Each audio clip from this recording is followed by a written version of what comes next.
আসসালামু আলাইকুম, welcome to my channel. আমার আজকের রেসিপি আলু পালং শাক দিয়ে মলা মাছের রান্না। এই তিনটি খাদ্য অনেক পুষ্টিগুণ সমৃদ্ধ।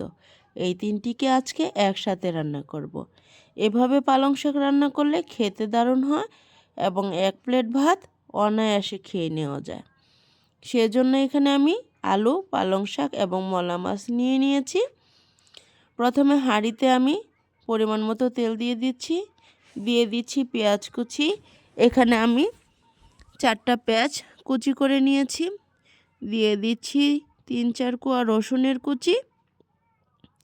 দিয়ে আমি কিছুক্ষণ ভেজে নেব। হালকা ভাজা হয়ে গেলে আমি এর মধ্যে দিয়ে দিব কেটে রাখা আলু।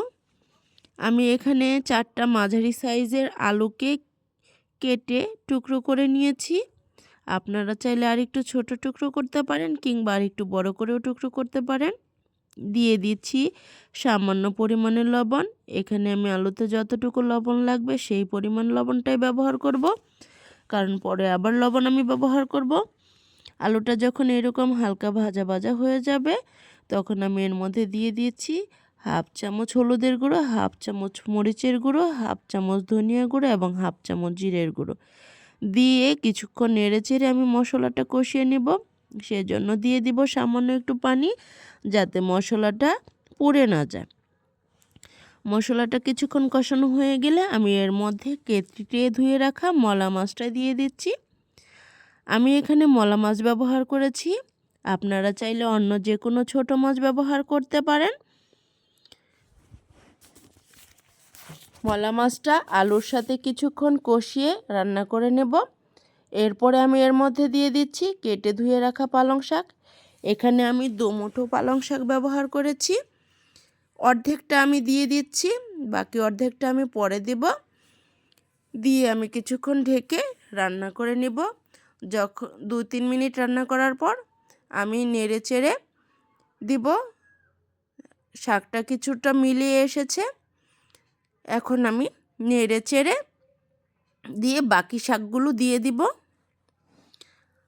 আলুতে আছে protein, fibre, vitamin C, potassium, calcium. পালং শাকে আছে শক্তি, protein, fibre, vitamin A, vitamin C, iron, calcium, magnesium, folic acid. মলা মাছে আছে omega 3 fatty acid, calcium, iron, phosphorus, vitamin A. এই সবগুলোই অনেক পুষ্টিগুণ সমৃদ্ধ। এই তো আমি বাকি শাকগুলো দিয়ে কিছুক্ষণ রান্না করে নিয়েছি। এখন আমি নেড়ে চেড়ে দিচ্ছি। দেখতে পাচ্ছেন শাকগুলো এখন কমে এসেছে। আমি আগেই লবণটা ব্যবহার করব না, শাকগুলো যখন এরকম কমে আসবে তখন আমি দিয়ে দিচ্ছি এখানে 1/2 চামচ লবণ। লবণটা দিয়ে আমি কিছুক্ষণ নেড়ে চেড়ে আবার ঢেকে দিয়ে রান্না করব।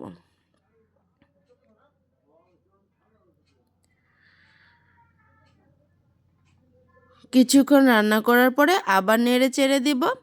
এ পর্যায়ে আমি দিয়ে দিচ্ছি কয়েকটা কাঁচা মরিচ কুচি।